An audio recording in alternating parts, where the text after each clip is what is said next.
বাড়ির গাছের ফল বা সবজির স্বাদই পুরো আলাদা হয়। আজকে বাগানে চলে আসলাম এবছরের গাছের প্রথম ফল এঁচোড় পাড়ার জন্য। আজকে করব হচ্ছে এঁচোড় দিয়ে ছোলার ডাল। ছোলার ডাল হলো আমাদের বাঙালিদের সবচেয়ে প্রিয় খাবার। সকালে জলখাবারে লুচি বা পরোটার সাথে হোক বা সন্ধেবেলা আমরা কিন্তু ছোলার ডাল খেতে বেশ পছন্দ করি।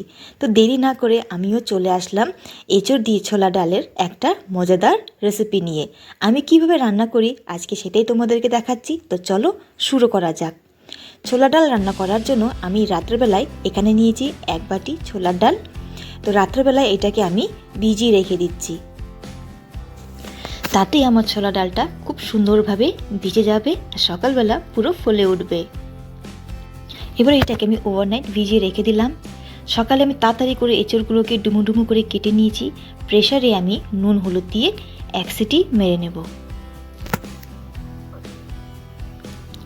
ডালটাকে সকালে ধুয়ে পরিষ্কার করে জল ঝরিয়ে রেখেছি। এঁচড়টা আমার খুব নরম হয়েছে, সফট হয়েছে, 1 সিটিতে ভালো সেদ্ধ হয়ে গেছে। এবার কুকারের মধ্যে ভিজানো ডালটাকে আমি দিয়ে দিচ্ছি। আর এই ছোলা ডালের মধ্যে 2 চামচ মতো মুসুর ডাল অ্যাড করছি। এতগুলো ছোলা ডালের মধ্যে এই 2 চামচ এই মুসুর ডালটা সেরকম কিছু বোঝা যাবে না, কিন্তু খাবারের স্বাদটা পুরো পাল্টেই যাবে। যেহেতু আমি ছোলা ডাল বেশি সেদ্ধ করব না, গোটা গোটাও থাকবে কিন্তু সেদ্ধও হবে, কিন্তু আমার গ্রেভিটা কিন্তু দেখতে একটা ঘন হবে, গ্রেভির মধ্যে থিকনেস ভাবটা থাকবে। তার জন্যই এই ছোলার ডালের সাথে আমি দিয়েছি মুসুর ডাল। মুসুর ডাল দিয়ে আপনারাও দেখবেন খুব ভালো লাগে, ছোলা ডালের স্বাদটা কিন্তু পুরো পাল্টিয়ে যায়। তো আমার এদিকে ডাল এঁচোড় সব সিদ্ধ করে রেখেছি। এবার কড়াইটা গরম করে এর মধ্যে সরষের তেল দিয়ে সিদ্ধ করে রাখা এঁচোড়টাকে দিয়ে দিলাম। তো এঁচোড়টাকে এবার হালকা হাতে কিছুক্ষণ ভেজে নেব। বেশি লাল করার দরকার নেই, হালকাভাবে ভেজে নিলেই হয়ে যায়। এর মধ্যে একটু নুন আর হলুদ দিয়ে আমি এঁচোড়টাকে বেশ কিছুক্ষণ ভেজে নিচ্ছি।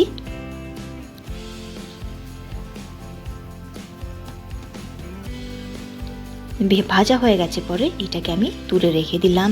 এবার ওই তেলের মধ্যেই দিয়ে দিচ্ছি 2টো গোটা তেজপাতা, শুকনো লঙ্কা ও গোটা গরম মশলা। তো দিয়ে ফোড়নটাকে কিছুক্ষণ লাল হওয়া অবধি ভাজবো, তাতে সুন্দর আমার একটা ফ্লেভার বেরিয়ে যায়, যেটা কিন্তু ছোলার ডালে খেতে খুব ভালো লাগে। তো এবার আমার ফোড়নটা লাল হয়ে গেছে পরে এর মধ্যে আমি অ্যাড করে দিয়েছি পেঁয়াজ কুচি। পেঁয়াজ কুচি বেশ কিছুক্ষণ ভাজার পরে হালকা বাদামি কালার চলে এসছে পরে এর মধ্যে আদা রসুন বাটা দিয়ে কিছুক্ষণ ভাজা করব।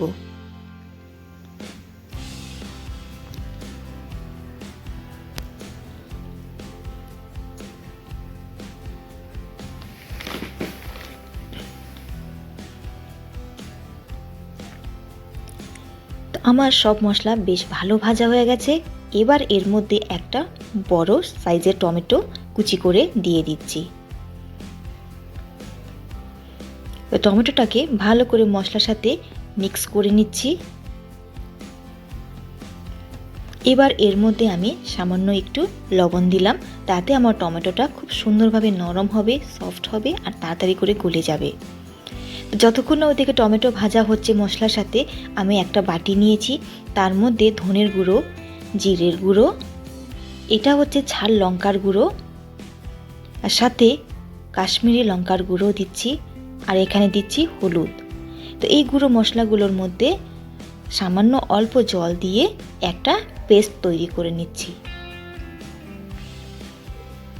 ততক্ষণে আমার টমেটোটা অনেকটা সেদ্ধ হয়ে গেছে, তেল ছাড়া আরম্ভ হয়ে গেছে। এবার এই গুঁড়ো মশলার পেস্টটাকে আমি এর মধ্যে অ্যাড করে দিলাম।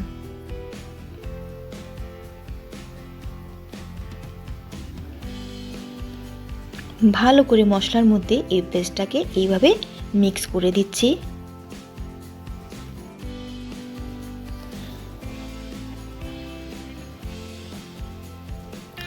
আমি এর মধ্যে সামান্য অল্প চিনি দিয়ে দিয়েছি, কারণ আমার ছোলার ডালটা একটু মিষ্টি মিষ্টি ভালো লাগে। তো চিনিটা আপনাদের স্বাদ মতো দিয়ে দেবেন।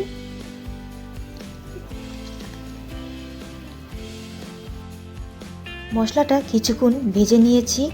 এবার এর মধ্যে অ্যাড করছি মটরশুঁটি। মটরশুঁটিটাকে মশলার সাথে কিছুক্ষণ ভাজবো, তাতে আমার মটরশুঁটিগুলো সুন্দরভাবে সেদ্ধ হয়ে যাবে।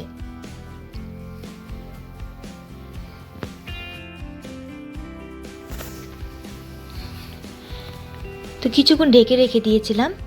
আমার মশলাটা সুন্দরভাবে কষানো হয়ে গেছে, তেল ছাড়া আরম্ভ করে দিয়েছে, কালারটা কিন্তু খুব সুন্দর এসছে আর মটরশুঁটিগুলো বেশ নরম হয়ে গেছে।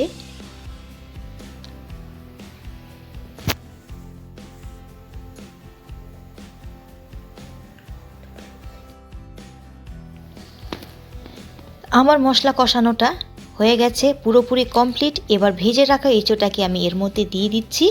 এবার এঁচোটাকে বেশ মশলার সাথে ভালো করে কষিয়ে নেব।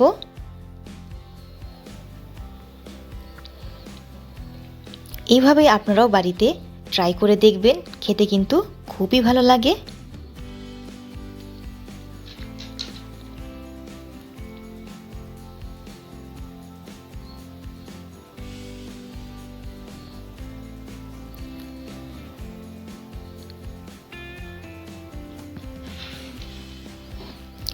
তো আমার এঁচোড়টা পুরো কষানো কমপ্লিট হয়ে গেছে। এবার এর মধ্যে দিয়ে দিচ্ছি ছোলার ডাল।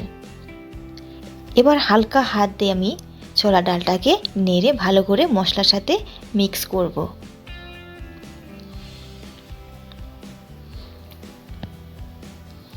যেহেতু আমার এঁচোড়টাও সেদ্ধ করা আছে, ছোলা ডালটাও ভালো করে সেদ্ধ হয়ে গেছে, তো এখনই নুন মিষ্টিটা আমি এখনই সব আন্দাজ করে স্বাদ মতো দিয়ে দিয়েছি। তো আমার বেশি লবণ দিতে হলো না, কারণ ছোলা ডালের মধ্যে আমার নুনটা একটু বেশি করেই দিয়েছিলাম।